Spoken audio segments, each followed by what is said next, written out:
मुझसे कह रहे हैं ना। जी जी जी राजू। देखिए, मैं तो ये मानता ही नहीं हूं कि मोदी जी ने मणिपुर में जो हिंसा चल रही है उस पर कोई प्रतिक्रिया दी है, उस पर कोई बात कही है। उन्होंने एक जनरलाइज तरीके से कि राजस्थान में और छत्तीसगढ़ में और मणिपुर में जो ये घटना ये सामने आई है इसका जिक्र उन्होंने किया और कहा बड़ा दुखी हूं मैं और बहुत पीड़ा है मुझे। पीड़ा शब्द का वो इस्तेमाल करते हैं, पीड़ा है, गुस्सा है, ये बातें कही। तो ये कहना कि उन्होंने मणिपुर में जो कुछ चल रहा है उस पर कोई बात कही है या उस पर कोई अपील की है मणिपुर के लोगों से, या जो वारिंग वहां फैक्शंस हैं उनसे कोई अपील की है, या सरकार की तरफ से कोई ऐसी घोषणा की है जिससे मणिपुर में जो माहौल है उसको ठीक करने में मदद मिले, ऐसा कुछ तो मोदी जी ने किया नहीं। तो इसलिए ये कहना कि मोदी जी ने मणिपुर पे कुछ बोला है तो मुझे नहीं लगता। एक वीडियो सर्कुलेट हुआ जिसको लेकर के उन्होंने पीड़ा व्यक्त की और कहा मुझे बड़ा गुस्सा है। गुस्सा तो वो जब गांधी और गोडसे का मामला हुआ था प्रज्ञा ठाकुर को, तब भी वो बहुत गुस्सा थे, बहुत पीड़ा थी उनको। लेकिन आप दूसरी तरह से इन चीजों को देखिए, उनको उनको ये करना भी नहीं है, क्योंकि आप देखिए क्या चीजें हो रही हैं, किस तरह से चीजें हुई हैं। कठुआ रेप केस को याद करिए, ये इसी सरकार के समय का मामला है।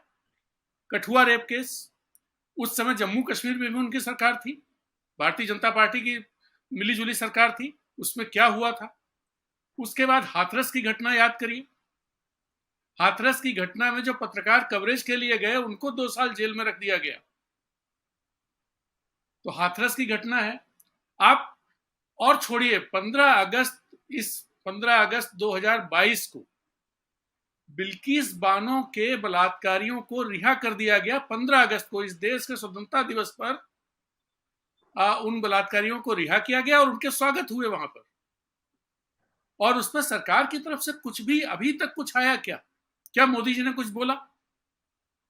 मोदी जी उनके भी प्रधानमंत्री हैं, बिल्किस बानो के भी प्रधानमंत्री हैं, और बिल्किस बानो की रक्षा और उनको न्याय दिलाने का भी जिम्मेदारी जितना बाकी नागरिकों के लिए है उतना ही बिल्किस बानो के लिए मोदी जी की है।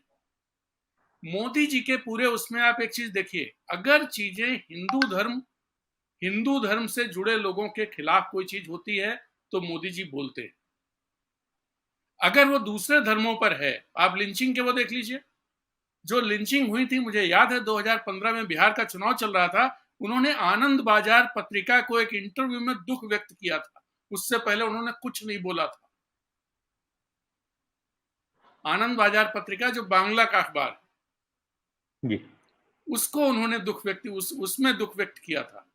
तो पूरा और बाकी चीजें भी आप देखिए। मैं तो इसलिए कह रहा हूं, इस देश में अगर ऐसे बाबाओं की कार ड्राइव करेंगे भारतीय जनता पार्टी के नेता, जो बाबा लड़कियों को खाली प्लॉट कहे और उस पर सरकार की तरफ से कोई कार्रवाई नहीं है, उस बाबा का समर्थन किया जाए जो बाबा कहे कि एक धर्म विशेष की महिलाओं का अपहरण करके उनको रेप करेंगे, उसका सपोर्ट किया जाए। ऐसे ऐसे ऐसे पार्टी, ऐसी सरकार, ऐसे लोगों से क्या उम्मीद कर सकते हैं आप?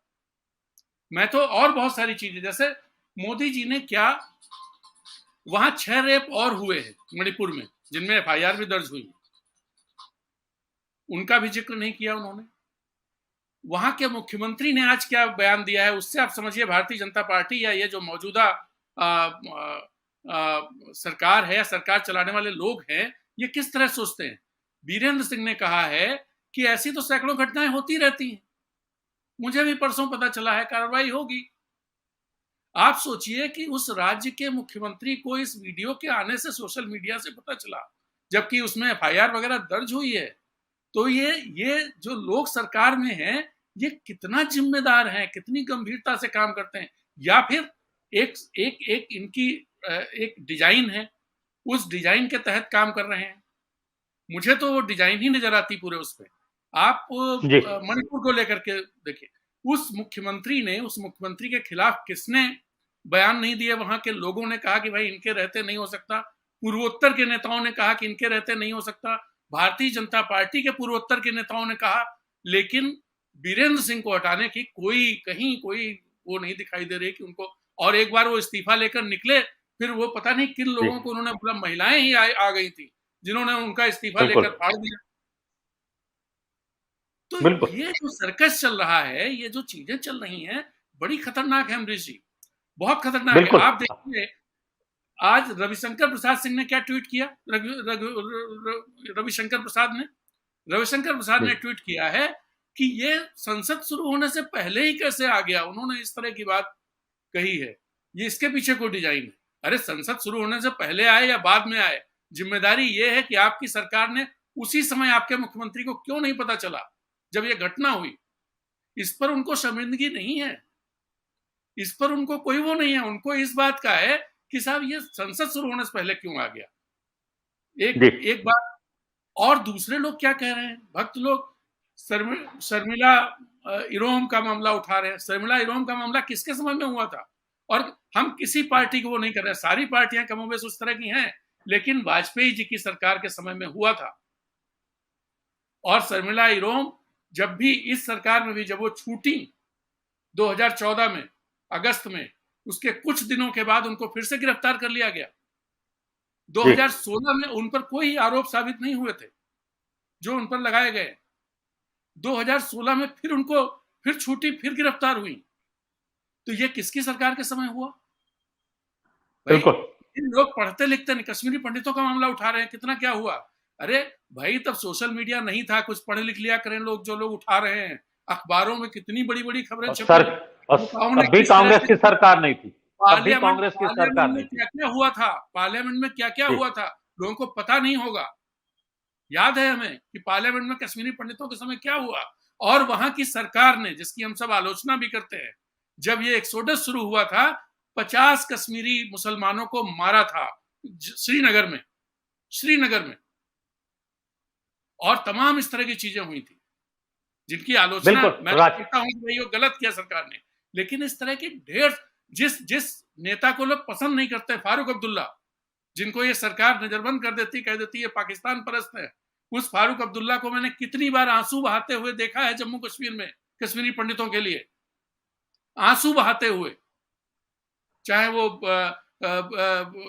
वो उधमपुर के कैंप हो, चाहे वो जम्मू के कैंप हो, या श्रीनगर के आसपास की जगह हो।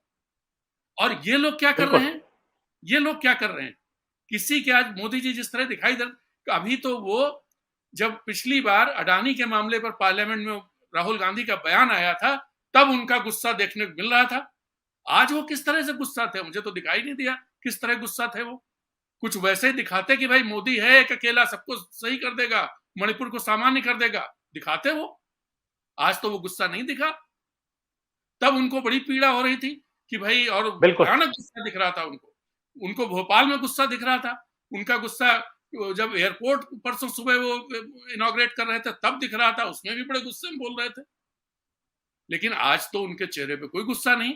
अगर ऐसा कुछ था तो वो राज्यसभा में जब विपक्ष के लोग मांग कर रहे थे कि प्रधानमंत्री को बुलाया जाए, तो उनकी हिम्मत क्यों नहीं हुई राज्यसभा को फेस करने की? अगर उनमें पीड़ा है, गुस्सा है, तो ईमानदारी से बताते आकर के बातें, और पूरा देश, पूरी राज्यसभा, पूरी लोकसभा उनके साथ होती। वो उपराष्ट्रपति जी जो बैठे हुए हैं, मैं से शुरू कर रहे थे। तो एक डिजाइन है पूरी अमरीश, ये डिजाइन है। ये कोई ऐसा नहीं है कि साहब वो किसी चीज से बचना कुछ नहीं चाहते हैं, वो कर रहे हैं चीजें, एक डिजाइन के तहत कर रहे हैं, उसका मैसेज है।